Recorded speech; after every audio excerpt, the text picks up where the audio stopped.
Hey, yeah, what's up? This is Cyber Marcello Currents up in this, rain back up in this, anti-Illuminati all day, anti-America all day, as you know the reasons why. So this message is going to be about witchcraft and particularly, the black community and slash also every great metropolis in America. I got to cover these two because I think this is where witchcraft is not detected. It's or either not understood or both. Witchcraft has been in the black community probably since the very beginning of America, from the times of slavery, when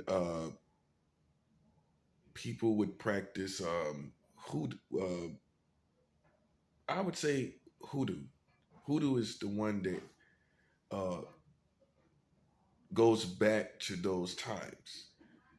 Now, for people that are not educated on witchcraft, voodoo and hoodoo are not the same thing. Hoodoo is what is described as low country voodoo. Voodoo, uh, I would say, uh, culture, if you will, is in Haiti, you know, and it's very well used in New Orleans, and hoodoo is more um, on the East Coast and just in general within the black community. Many African Americans choose to use hoodoo, and so what you will find is more popular is hoodoo these days in the African American community. The reason why I'm specifically saying the African American community because particularly in America, uh, us as black people, we only know white people to really dabble in witchcraft. Gothic, Satanists, Gothic like people, Satanists, you know, heavy metal fans, influenced, there a lot of people are influenced by heavy metal, certain groups that uh put the pentagram in on their, on their on the covers of their albums and shirts and you know all the kind of Satanist paraphernalia. The black community is used to that coming out of the white community. So a lot of it goes undetected. A lot of people have dated people that use practice hoodoo. Okay, with voodoo, it is very just in general used by people of African descent. In voodoo, you have masters of one out of four elements. So most masters will have. There's four elements that in voodoo: water, fire, earth, and air. Most voodoo practitioners uh, master one of those, and I was informed that uh, most people don't become masters of all the four elements. I'm pretty sure maybe possibly may have two or three under their belt, something like that.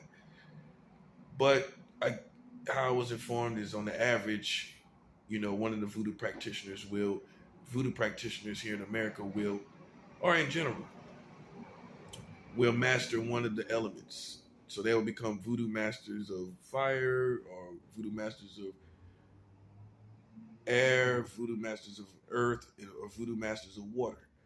So understand those things. You know, here's the thing. Also, in American culture in general, people think that if it if you don't believe in it, it won't work. It's not active. That is not true. You just are blinding yourself when you uh, act as if it's not true. Now, do you have to acknowledge every witch and warlock that you detect? No, you do not. But you do. But you do. In spiritual warfare, you do have to pay attention to the ones that's being the satanic witchcraft formations that may be formed around you. You know, you have to identify it, and you have to use your spiritual power that God is giving you, to the spiritual weapons that He's giving you to overcome it. You know, to overcome it, you must use your spiritual weapons, not just ignoring it. Fasting, giving to God's kingdom, and spending time with God, and just living your Christian walk, reading your word, you know, having faith in God's word and promises, having that real in your life, having that real in your soul, having that real in your vibration. You know, so once you're aware of witchcraft uh, that's around you, the formations, whoever is using it, whatever formation is around you, then you are able to fight it effectively. So you identify it enough to fight it effectively. That's a seven. Okay. I'm not saying you have to be obsessed about it or obsessed about who's using it against you, but you have to identify the formation and fight it effectively. That's how you fight it effectively. And like, you know, knowing is half the battle. Once what you know helps you fight effectively. You know, so hoodoo is deeper in the American culture than people want to give credit for it, than preachers want to give credit for it, than the black community want to get credit for it. You know, they're not going to talk about it necessarily. They're not going to reveal it necessarily. It's usually us, God's people, that reveal it. You know, so this is not. Let this be understood. This is not an attack against the African American community. An attack against voodoo and hoodoo, people wishing misfortune on others. Okay, putting out curses and hexes. This is an attack against that foundation.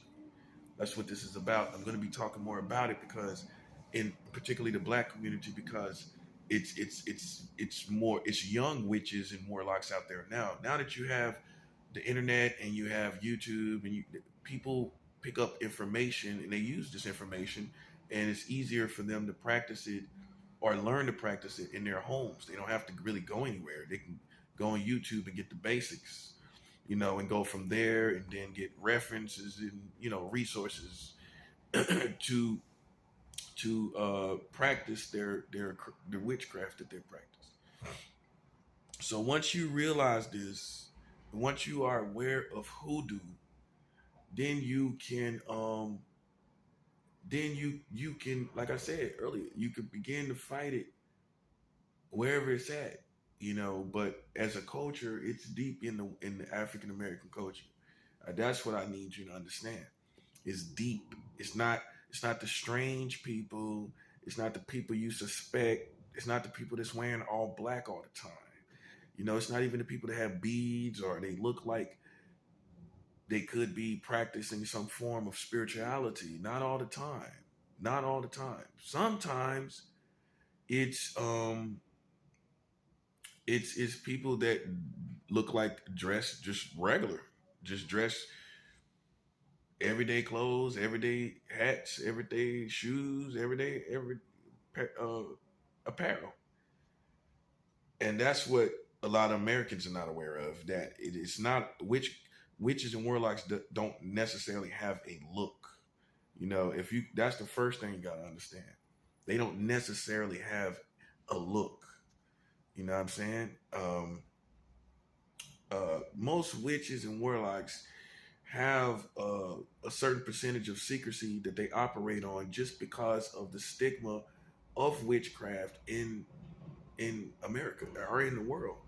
You know, I'm not saying witches and warlocks are in hiding, but you can almost say they operate like a secret society. You can almost say that, and that's um, a lot of that is based on just you know how people feel about it here, how people feel about that side of spirituality. So understand that most people are not going to tell you. I've had people tell me that I hung out with, that they practice voodoo or and one I met a guy that practiced voodoo. I met a person that practiced hoodoo. What I think he definitely practiced hoodoo. Hoodoo is very common among, I would say, young African Americans in their 20s, 30s, young people. They go with hoodoo.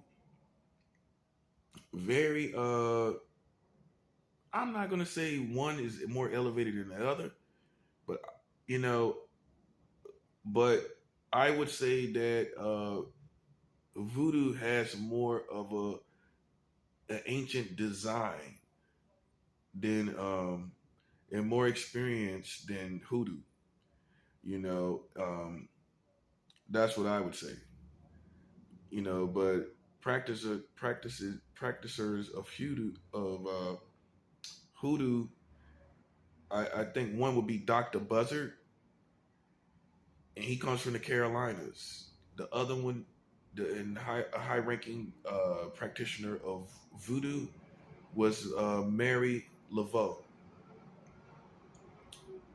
Mary, if I think it's yes, Mary Laveau or Maria Laveau, but she is considered the queen of voodoo, and there's a lot of legend behind her name.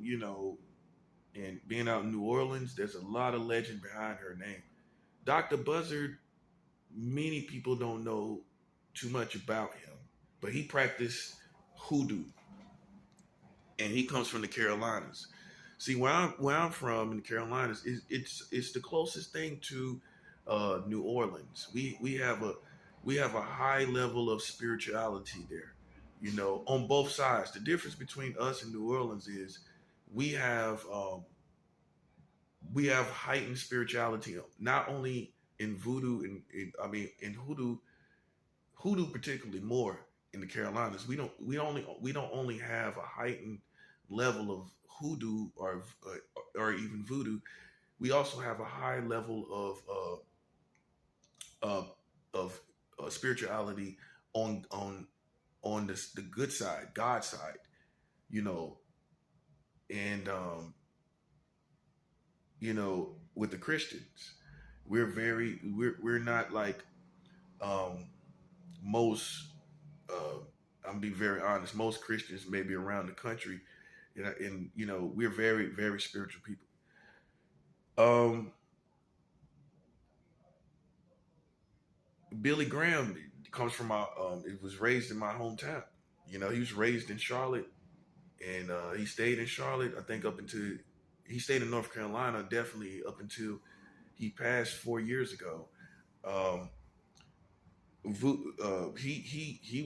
still he still is the highest ranking, I would think, preacher of this country, which gives you a great example. I come from the hometown of Billy Graham, so it kind of gives you not he. That being said, him as a servant of God gives you an example of the regional culture of our concerning our spirituality. Billy Graham just went everywhere. He went everywhere. I mean, everyone knows him. Everyone recognizes him, and it gives you understanding on how high ranking people come that how high ranking people are that come from the region that I come from spiritually as Christians. So we're not like, and it's no disrespect, we're not like most metro Christians or Metropolis Christians out there in North Carolina. Our spirituality is very heightened, and we're very high ranking as far as Christianity, as far as our connection with God.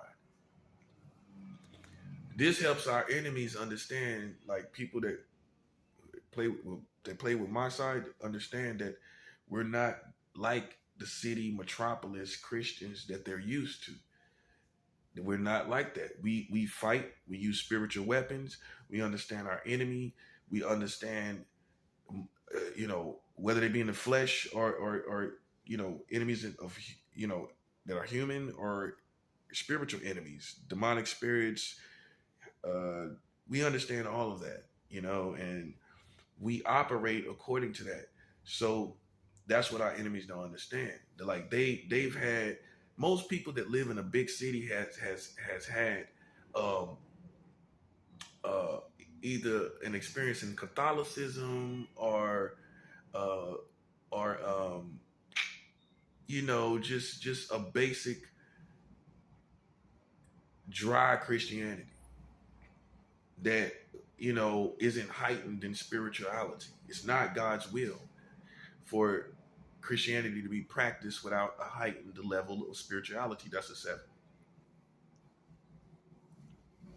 Christianity is meant to be operated on a high levels of spirituality, just like voodoo, just like hoodoo. What happens is a lot of Christians come from a background where they're not taught to um, advance and increase in spirituality. They're not taught to do that. They're not taught to um, grow spiritual power. But Jesus Christ was spiritual. Jesus Christ did literal miracles. Jesus Christ walked on water. Jesus Christ healed people. He healed. He raised the dead. And that is our example. When you say you are a Christian, that means you're Christ-like. That means you have heightened spirituality, heightened spiritual power. And what has happened here in America is people take the moral character and integrity of Jesus, and they leave behind all the spirituality part of Jesus because of the culture of America. It's not politically correct to be spiritually heightened. That's a 7. Have you ever seen any politicians that are spiritually heightened or very spiritual high ranking? You haven't. All they are, most people that say they're Christians that are politicians, they're very it's just behavioral. They take the moral part of Christianity, the integrity part of Christianity. You will never hear them talk about the heightened levels. They are very cliche with their Christianity. God bless you, God bless America, the Lord is gonna do this, the Lord is gonna do that. The Lord on our side, the Creator, the Almighty. These are cliches that they use, these politician Christians. Now, I'm not saying there are not Christians that are politicians, and politicians are not Christians, but what people don't understand is that, okay, you're not going to go to hell because you have a low level of spirituality. You're not going to go to hell. You can still go to heaven. You can be a good person of integrity. You can be a good Christian of good morals and good character, and you could totally leave behind the spiritual power. That's a 7. And this is where the devil deceives many American Christians. Yeah, you're saved, but you're not spiritually heightened. You looked at Jesus and just took being on your best behavior. You think being like Jesus is being on your best behavior. That's a 7. Being like Jesus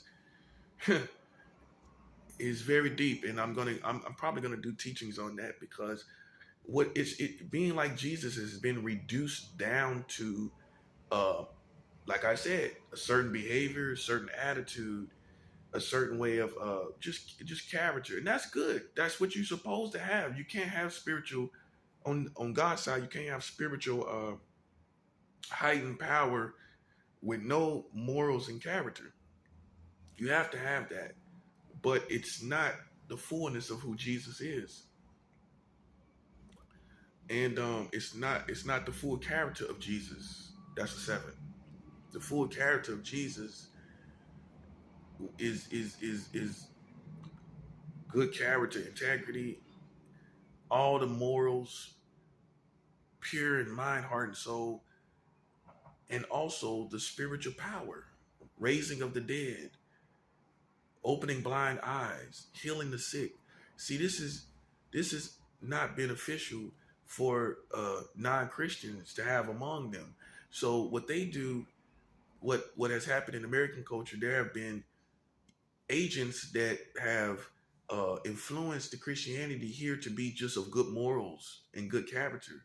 That's not biblical. When you look in the Bible, it's full. It's totally from the beginning to the end. It's it. That's a seven. It's full of spirituality from the beginning of the end. It's not a place where everybody put down their spirituality and then try to be, have good character and good morals. There's no place in the Bible where servants of God just became people of good morals and good character and integrity, and they had the balance. It was spirituality as well. It was heightened spirituality as well, and the deception, and it's not God's fault. The deception is, oh, I'm going to heaven, so I must be doing everything right. That's a seven. You can go to heaven, but you're not doing everything that God will have you to do. If you're not fasting, if you're not spending time with God in his presence, if you're not worshiping him, if you're not worshiping Yahweh, if you're not praying in the Holy Ghost at all, you are not practicing the full spectrum of Christianity. And it's not my opinion. It's based on the practices of the servants of God and the Messiah, Jesus Christ. If you're not, you can't you can't just have good morals and being. What's the difference between you and other people then? There's a lot of people that have good integrity and good morals. You're saved. That's the difference. That's the real difference. You will say, and that's true. But there's more to good morals and character in Christianity. Can we agree on that? There's more than just good character and morals. There's more than just integrity. There's more than just being a nice guy in Christianity.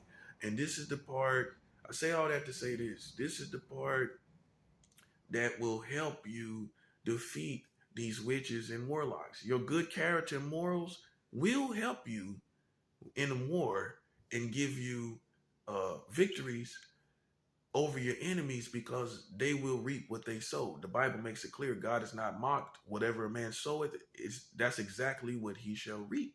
And I'm paraphrasing. You're gonna get it if you sow apples. You sow apple seeds, then apple trees are gonna come. If people sow wickedness, then wicked trees are gonna grow up. That's the reality of the universe and how it's set up. If whatever you put out, that's coming back. Witches and warlocks know this. Experienced ones know this. They know that whatever they put out, it's coming back. It's coming back. Witches know this. They know this. They know whatever they put out, it's coming back. These are laws of the universe that no one can sit up and get around. You can't lie about it. You can't act like it doesn't exist. If you are a true spiritual expert, whether you be on the dark side or on God's side, if I listen to you and you ignore spiritual laws, then you are not a spiritual expert. You can lie to yourself, but you can't lie to the universe and the spiritual world. Those things are going to happen while you're lying to yourself. And that's why I tell people now, don't play with God's people. Don't play with us, because you can think that you can manipulate the spiritual world, and you cannot. You're not as high ranking as God's side. It's just how it is. It's just as clear as saying you're not as powerful as or hot as the sun. You can never be as hot as the sun. I don't care what you do. I don't care how you do it. You will never be as hot as the sun, the planet. Well, the sun. The sun in the solar system, you will never be that hot. I don't care what you do. The point is, there. God is in a place of greatness that no one can manipulate. His people, his kingdom is in a place of greatness that no one can manipulate. Just as the sun is there, and it'll burn you alive. That's just as powerful as God is, and his whole existence is that to everything. It's no way you can be greater. It's no way you can be on this level. You cannot manipulate any spiritual laws in order to be as great as God. It's not going to happen. This means that people who are ignorant of God's position in the universe are doomed to die and fail. They cannot compete with the obvious facts that God is the greatest and his kingdom is the greatest. You know, people that practice which are opposing of God, I would say it's something in their I think in their self-esteem and something in their character and something flawed within them to make them oppose something that a being that you cannot beat. It's no way in the world. You can do whatever you want. You can manipulate as you want. It's no way in the world you can beat his kingdom. This is what you first must understand when fighting witches and warlocks. They already under you as far as rank goes. And what they're used to, how you have the advantage is they're used to people that are religious but not spiritual. So when they go to war with somebody like me, they think that I'm religious. And I'm just as spiritual as people who practice voodoo and people who practice hoodoo. I'm just as spiritual as they are. That's a 7. And that's when you realize you're in trouble, because I am going to get something to manifest against you. If you oppose me, I am going to get something to manifest against you and your community. And because God is infinite in power, we can cover the millions and millions of people that may oppose us. We can cover millions and millions, however many there is.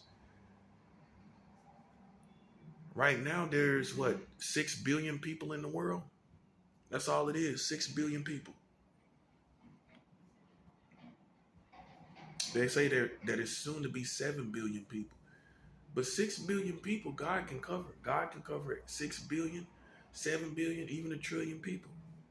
When you have this level of faith and you understand this, nothing can defeat you. Okay? You need to know all of this part. Okay? Because with it being said, with as far as witchcraft being in the black community and in every great metropolis in the country, you have to have a heightened level of spirituality, to defeat it. Now, with as far as every great metropolis, this is what you need to know. From Chicago to New York to Miami to where I'm from, Charlotte, to any great metropolis, New York City, everywhere you go, St. Louis, Kansas City,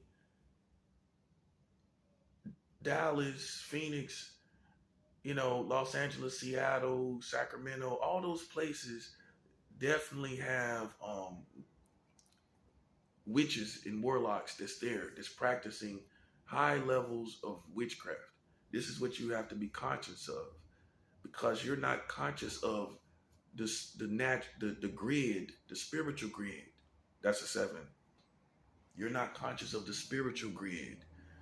The spiritual grid consists of, as far as the dark side, like I said, you got witches, high-ranking witches and warlocks in every major city in America.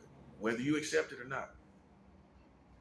Because what you have to understand, if you believe in God and His power, you have to, and you believe in the entirety of the Word of God, you have to believe in His enemy. You have to believe in Satan. You have to know that he is real. He's a real being.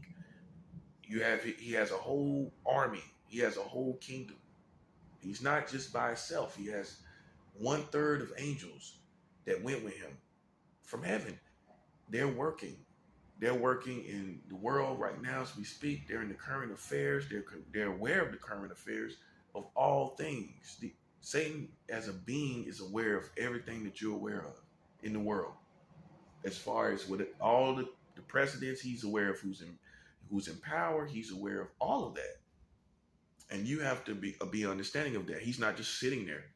He's aware of who's who in the world, the famous. He's aware of the politicians. He's aware of all of that. He's aware of the organizations. He's aware of everything as far as the world goes, the public and all that out there. He's aware of all of that. The drugs, everything, the food. He's aware of everything. When you realize this, you realize he's going to infuse his kingdom within all of this. He is a real being. He is a real being. And what makes me truly believe is that he was once on God's side. He was Lucifer. Lucifer cannot be used as a name of evil. That name discontinued when he was kicked out of heaven. He can never be Lucifer again. There's no such thing of a Lucifer being anymore. He is